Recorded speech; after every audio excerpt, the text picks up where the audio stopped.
Kalau ada pria yang masih menganggap pengorbanan istrinya itu hal biasa, saya sarankan dia datang ke 3 tempat ini. Nah, bukan untuk menyalahkannya, tapi untuk menyadarkan. Karena di 3 tempat inilah kamu akan melihat betapa luar biasanya perjuangan seorang istri. Tempat pertama adalah ruang bersalin. Cobalah berdiri sejenak di luar sana. Dengarkan jeritan para ibu yang sedang bertaruh nyawa. Tahukah kamu, saat seorang wanita melahirkan, rasa sakitnya bisa sebanding dengan 20 tulang rusuk yang patah bersamaan. Istrimu pernah berada di titik itu antara hidup dan mati demi anak yang sekarang kalian peluk bersama. Tapi sayangnya banyak suami justru asik dengan ponselnya, sibuk bercanda, seolah semuanya baik-baik saja. Padahal satu langkah bisa saja berpisah untuk selamanya. Dan ketika istrimu bilang, sakit, capek, kamu cuma menjawab, namanya juga melahirkan. Coba pikir lagi, apakah pantas pengorbanan sebesar itu dibalas dengan kata-kata yang ringan seperti itu?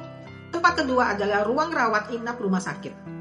Perhatikan siapa yang paling banyak menemani pasien, menjaga malam, menyuapin obat, mengelap keringat. Hampir semuanya wanita. Mereka setia di sisi pasangan tanpa lelah. Tapi saat istri yang sakit, berapa banyak suami yang hadir dengan kepedulian yang sama?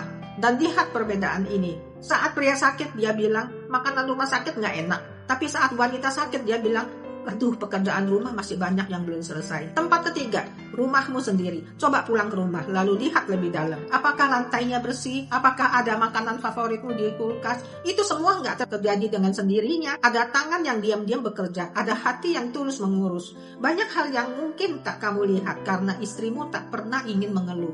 Tapi bukan berarti perjuangan. Masihkah kamu menganggap semua itu hal yang biasa? Kalau kamu sungguh mencintainya, mulai hari ini peluk dia lebih sering. Dengar lebih lama, hargai sebelum semuanya jadi penyesalan. Jangan biarkan dia merasa sendirian dalam lelahnya. Kenapa perempuan memilih diam saat marah?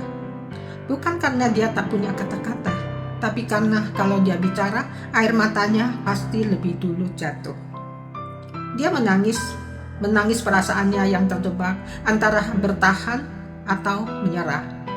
Menangisi rasa lelah yang tak terlihat, menangisi luka yang tak bisa ia ceritakan.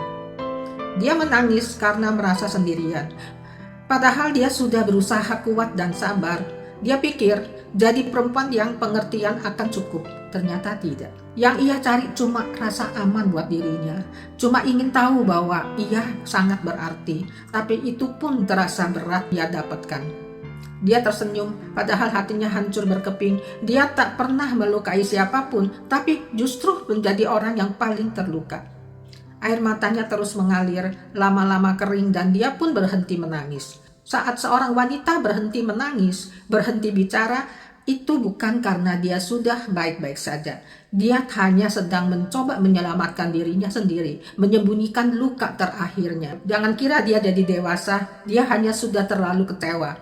Dan saat dia benar-benar kehilangan harapan, saat itulah kamu akan benar-benar kehilangan dirinya. Apakah kamu mengenal wanita tersebut?